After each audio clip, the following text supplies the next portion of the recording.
Bienvenue dans le podcast Dans le Flow de l'été. Ici Johan Yangting pour un nouvel épisode de la saison estivale dans un format très spécial car pour l'été, j'ai prévu des épisodes exclusifs chaque mercredi. Bienvenue et je suis très heureux de vous retrouver dans le podcast avec des épisodes tous les mercredis durant l'été et j'ai mis en place cela pour proposer des épisodes que vous pouvez écouter pendant vos déplacements, pendant que vous êtes à la plage, pendant vos vacances ou si vous êtes chez vous ou à travailler, en tout cas pour apporter des perspectives plus légères mais aussi vous aider à continuer de progresser dans le flow et l'énergie de l'été. Et juste avant de commencer l'épisode, j'ai une annonce très spéciale pour vous dire que nous avons 2 propositions spéciales pour vous durant l'été. La première, c'est que si vous avez envie de prendre du recul, d'avancer et préparer la suite de l'année pour comprendre comment vous fonctionnez, pour pouvoir planifier la suite, avoir des petits outils d'introspection, on a mis en place l'édition Summer Flow du workbook qui est un programme exclusif, vous avez le lien en descriptif, pour vous aider justement à profiter de l'été pour mieux vous organiser et préparer sereinement la rentrée. Vous allez réellement voir comment adapter une productivité, une gestion de l'énergie qui vous correspond et surtout dans un format qu'on peut imprimer et faire partout, même en extérieur, sans être derrière un écran. Et si vous avez besoin d'accompagnement, de consulting, je propose durant l'été des sessions flash selon les dispos où on peut se retrouver en visioconférence pendant 1 ou 2 heures pour travailler ensemble, pour préparer votre rentrée. Ça peut être poser vos questions, travailler sur votre stratégie d'expansion entrepreneuriale, votre organisation, selon vos besoins. Si ça vous intéresse, vous avez les infos dans les notes du podcast en descriptif. Allez voir et vous pouvez faire une demande pour pouvoir être accompagné ou faire une session flash durant l'été où on est un peu plus dispo, plus léger et on prépare la suite. Allez, c'est parti, let's go, on commence l'épisode.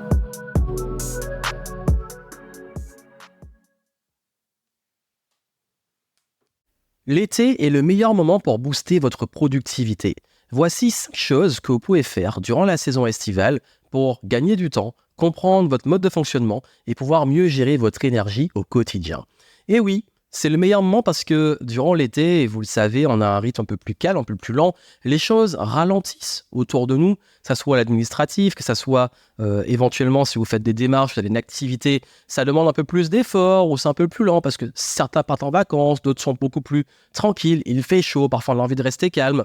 Peu importe, c'est vrai que le rythme et le flow de l'été est beaucoup plus chill, beaucoup plus ralenti.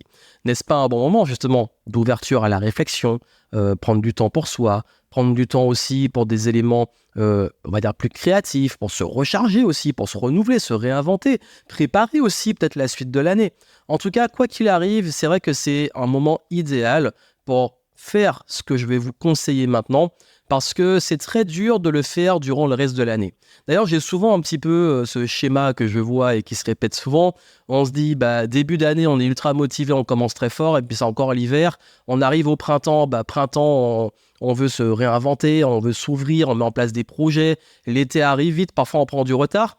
Et puis durant l'été, on se dit, c'est bon. Là, je peux me reposer. La rentrée, je vais gérer. La rentrée, elle arrive. On est sous l'eau. L'automne pointe le bout de son nez. Il reste que 2 mois avant décembre. Décembre, c'est les fêtes de fin d'année. Et vous le savez, c'est vrai que souvent, les années, elles s'accélèrent après cette saison estivale. Et dès qu'on arrive dans la rentrée, on a un nouveau rythme qui se met en place. D'où l'intérêt de se préparer et de se mettre dans les meilleures dispositions pour ça.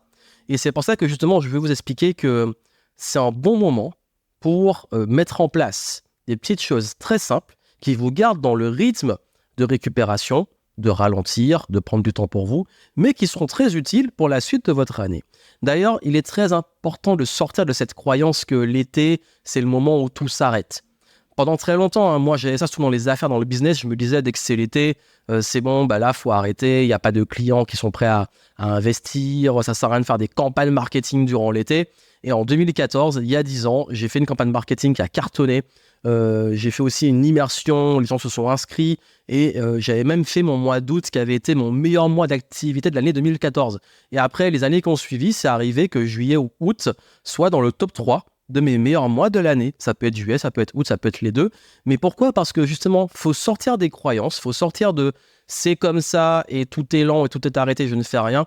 Non, on surfe le flow, mais on peut aussi s'adapter. Et comme je dis souvent, les croyances, c'est ce qu'on imagine et il faut se confronter à la réalité.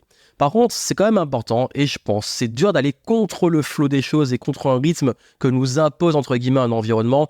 Et c'est vrai que l'été, faut pas être pressé. L'été, c'est pas là qu'il faut avoir l'attente d'avoir des réponses rapides, que tout aille vite, il faut quand même se ralentir un peu et se détendre. D'où l'importance, oui, de se recharger.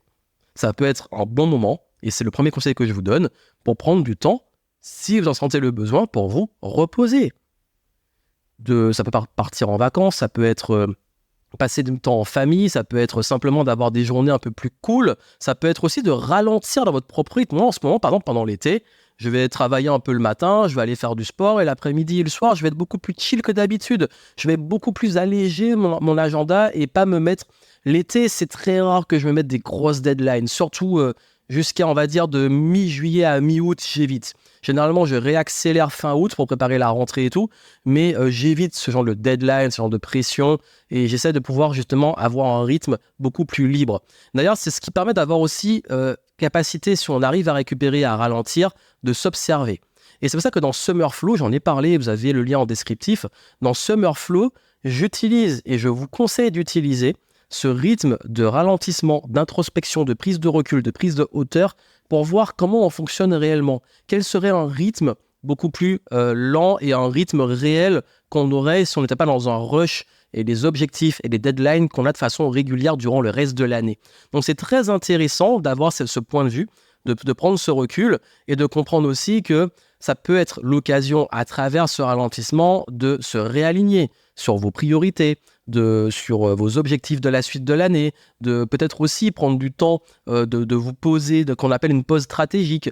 Moi, j'ai beaucoup de mal à prendre des vraies vacances. Au bout d'un moment, je commence à m'ennuyer et parfois, j'aime bien avoir des petites choses que je vais faire, penser à des projets sans mettre la pression. Juste, si j'ai des idées créatives, des choses qui viennent, des stratégies qui viennent, je vais prendre des notes.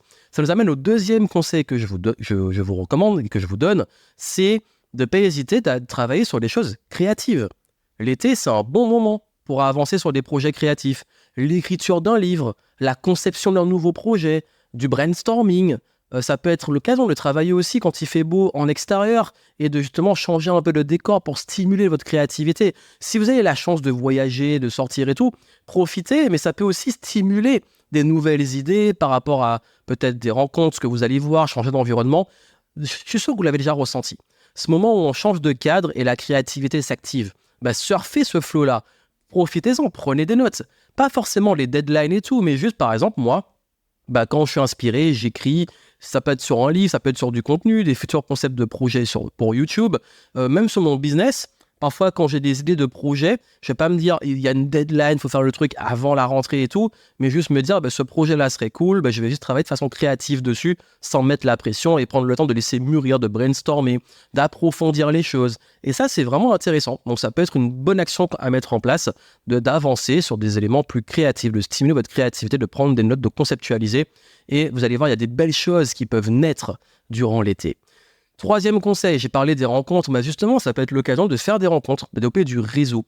On est plus en l'extérieur, les gens sont beaucoup plus cool, généralement, mais il y a un petit côté où on fait plus de rencontres et tout. Parfois, c'est un peu éphémère, mais ça peut être l'occasion d'aller à des événements en extérieur, parfois beaucoup plus festifs. Ça peut être également l'occasion, s'il y a des gens avec qui vous avez envie de collaborer et tout, de les rencontrer, de passer du temps avec eux.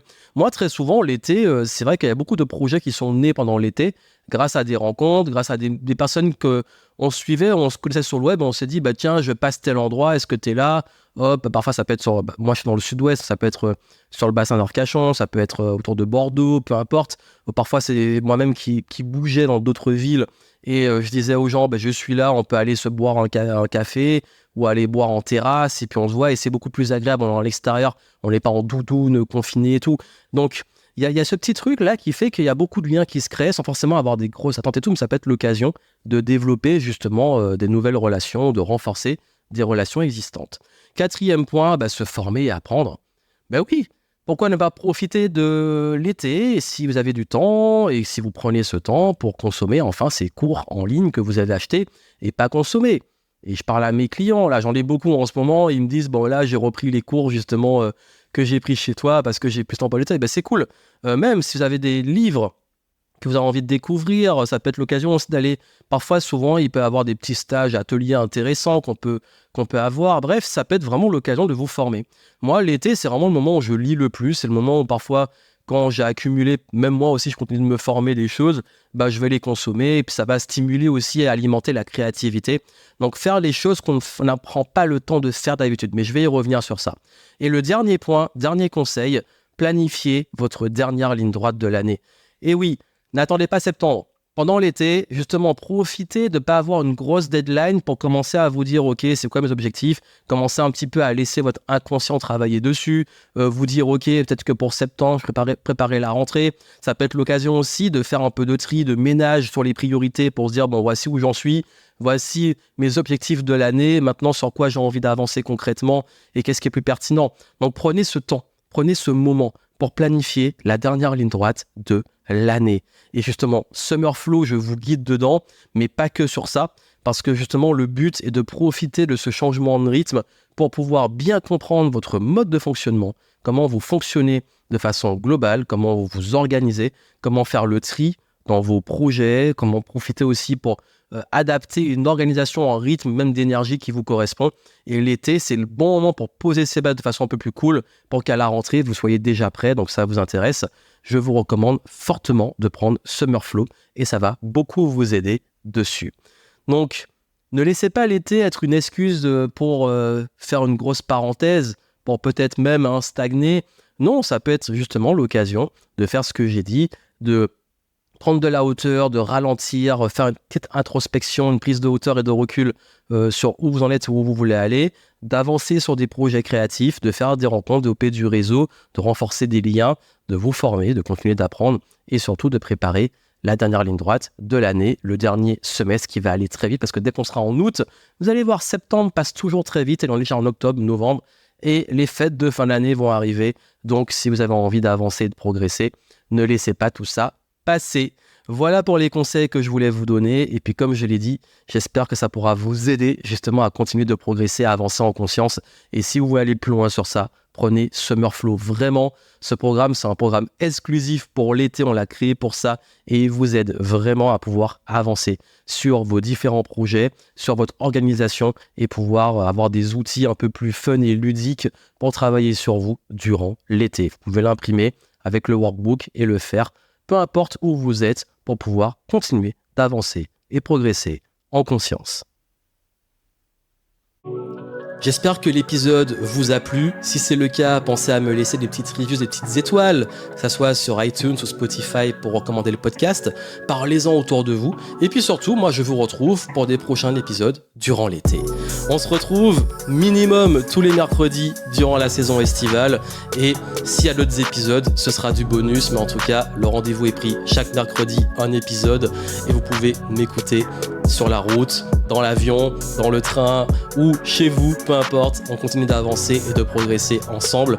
Ça me permet aussi de préparer des petites nouveautés pour la fin de l'année.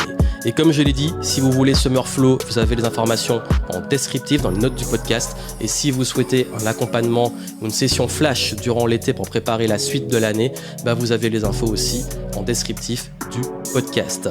D'ici là, prenez soin de vous, profitez bien et à très vite.